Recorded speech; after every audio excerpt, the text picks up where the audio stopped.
संपूर्ण महाराष्ट्रामध्ये जाण्यासाठी एसटी महामंडळाच्या माध्यमातून बसेसची वाहतूक केली जात आहे। त्याचप्रमाणे जाणारा वर्ग वेळेवर जिथे जात आहे तिथे पोहोचतोय। परंतु काही दिवसांपासून एसटी महामंडळाचा भोंगाळ कारभार पाहायला मिळत आहे। याचा दोषी आहे तरी कोण? डेपो मॅनेजर का व्यवस्थापक का महाराष्ट्र सरकार की लोकप्रतिनिधी? परंतु काही असू द्या, आम जनतेला जाण्यासाठी जीएसटी बसच्या माध्यमातून प्रवासियांना सहन करावं लागत आहे, हे कधीपर्यंत चालणार? याला कुठेतरी पूर्णविराम लागेल का? असंच चालत राहील? बाहेरून पंतप्रधान मुख्यमंत्र्यांचे फोटो, आज जाऊन बघतो तर एसटी बसेसमध्ये पाहतो तर एसीची हवा, जागी पाणी पडतोय।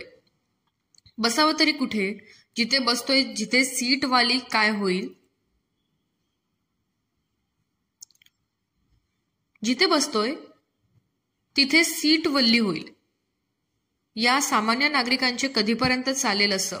सामान्य नागरिकांना पहिल्यापेक्षा तिकीटमध्ये वाढ, परंतु त्यासारखी काहीही सोय नाही, म्हणावं तरी कोणाला, असा प्रश्नचिन्ह निर्माण झालाय।